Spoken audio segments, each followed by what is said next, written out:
Olá, querido professor, seja muito bem-vindo ao Palavra em Foco desta semana, é um prazer tê-lo conosco.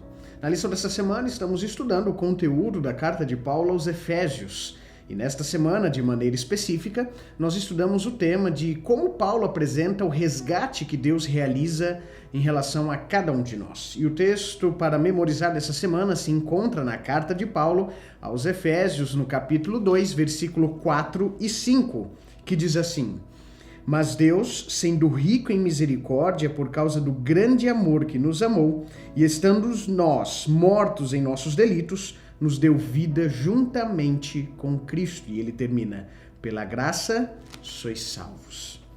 É claro que no capítulo 2 do livro de Efésios, Paulo descreve aqui a condição dos seres humanos como mortos em suas transgressões e pecados. Sim, eu, você, todos nós somos mortos em nossas transgressões. E nessa condição, Paulo destaca que nós somos controlados por forças internas e também forças externas, que estão além de nós. Entretanto, a Bíblia nos apresenta também que existe esperança para a gente com relação a isso. E é necessário nós exercermos a nossa fé, aceitando e recebendo a salvação que Deus quer nos oferecer. Para iniciar a sua discussão com o seu aluno, com seus alunos em sua unidade da Escola Sabatina, para quebrar aquele gelo, você leve-os a refletir sobre a dificuldade que é nós mudarmos os nossos hábitos. Você já tentou alguma vez mudar algum hábito? Talvez começar a praticar exercícios, talvez mudar a sua alimentação. O fato é que nós sempre temos dificuldades quando tentamos mudar os nossos hábitos.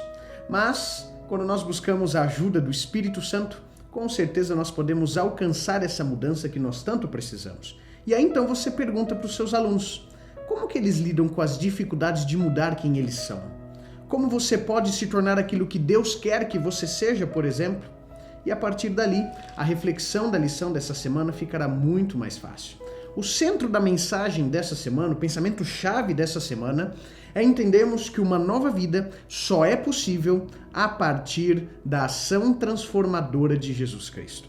E para isso, Paulo destaca 3 principais aspectos. O primeiro que nós encontramos, que você deve recapitular com seus alunos, é de que nós estávamos mortos em meio aos nossos pecados.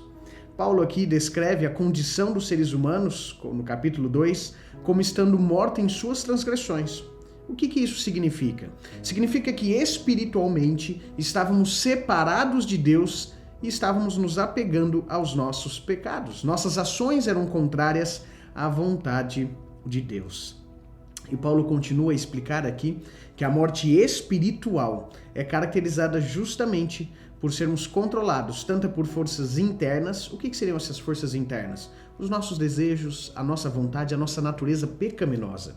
E as ações externas, como o próprio diabo e, de modo geral, tudo aquilo que possa criar algum tipo de influência sobre nós também e nos desviar do caminho da retidão. Então destaque aos seus alunos que essa é a condição ao qual nós nos encontramos, mortos em meio aos nossos pecados. Mas um segundo aspecto que você deve destacar com os seus alunos é de que, estando mortos em pecados, nós podemos experimentar também a ressurreição juntamente com Cristo.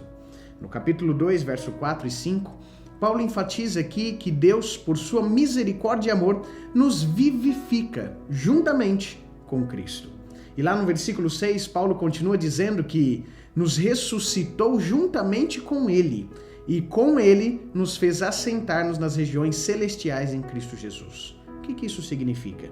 Sermos ressuscitados em Cristo é sairmos, deixarmos de lado, deixarmos para trás a morte espiritual para vivermos uma nova vida ao lado de Cristo.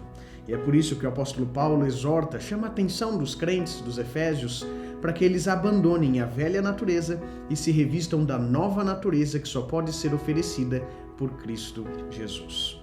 E um terceiro aspecto que você deve destacar com seus alunos é de que a salvação é pela graça, mas ela vem mediante a fé.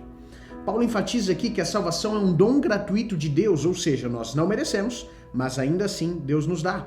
Entretanto, para o recebermos, nós temos que exercitar a nossa fé.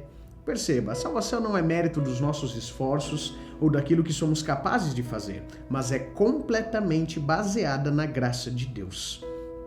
Paulo, inclusive, continua aqui dizendo que a salvação é o resultado do amor e da misericórdia de Deus e nunca, jamais, pelo nosso próprio merecimento acima de todas as coisas.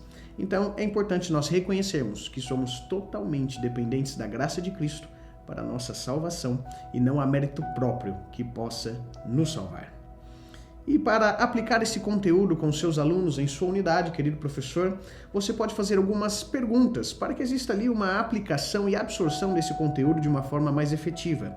Como, por exemplo, pergunte aos seus alunos no final da lição, depois do tema ter sido discutido, como que ele enxerga a antiga natureza pecaminosa e a transformação que ocorre ao ser ressuscitado para uma nova vida.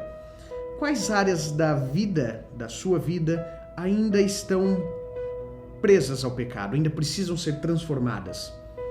Quais são as dificuldades ou obstáculos que você enfrenta para abraçar plenamente a salvação pela graça e viver em conformidade com a nova vida em Cristo? Como você pode superá-los? Ou uma terceira pergunta que você pode fazer aos seus alunos também: como a graça de Deus e a salvação pela fé o motivam a viver uma nova vida de gratidão e serviço a Deus e aos outros. Querido professor, que Deus te ilumine para levar a sua unidade aos pés de Cristo.